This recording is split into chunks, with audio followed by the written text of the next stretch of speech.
Hey everybody, at BV Matson here, staring at this old shock off a CB350 Honda, and the shroud is really bad, but I've got tons of good shocks with good chrome on them, but I'm going to need to redo this piece of it. So I was staring at this, I did some research, digging around. Oh, look at that.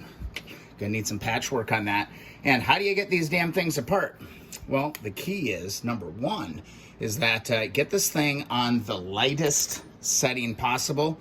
Grab your shock wrench, all right, and you're gonna rotate this to the lightest pressure that you can get. That's this lowest option here.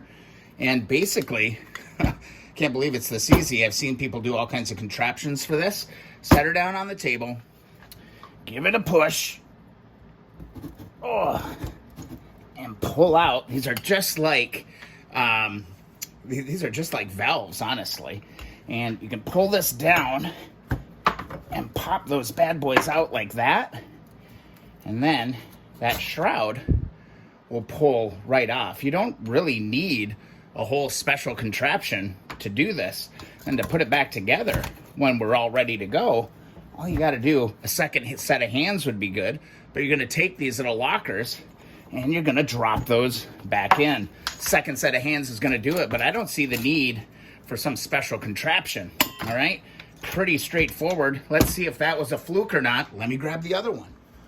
We'll give you a better look on this one, but again, we're just going to make sure that we're on the lowest setting, lowest tension on that shock. Grab it, pull it, and then we can pull these. You get one out, you're pretty good to go. That one's seized in there just a little bit, but you can do this by hand 100%. I'm actually really surprised that you can do it. Just make sure you got kind of a clear zone, but as long as you keep your hand on it, there you go. Not so hard, is it? All right, and the whole thing will just come apart just like that. Ooh, this is crusty. This will be going into evaporust. All right, so there you go. Nothing too crazy. Put a little pressure on it. These will pop out, and I think it's a two-person job to put those back together. I think it'd be easy to have somebody come in and give you a hand and drop these in as you drop that in. So I do have to thank Honda Man for showing me this. I had a chance to go and meet the guy. He owned that 350 drag bike. Just to refresh your memory, here's Honda Man's 350 drag bike. It was awesome to be able to go and see his shop and see his bikes. Really cool guy. Went out and met him, and sure enough, he had one of these just laying on his bench, and just like pulled it apart right in front of me. And I was like, wait, I thought I needed to build some special tool for that. He's like, no, man, you just get tough and you get after it. So there we go. They're all apart. I can start cleaning up some parts, find some replacements, find some good stuff for the 1968 CB350. I'm getting things prepped to go to the sandblaster. I think I'm going to powder coat this one. I've never done that before. Also need to thank Honda Man for hooking me up with a set of side covers for the 68.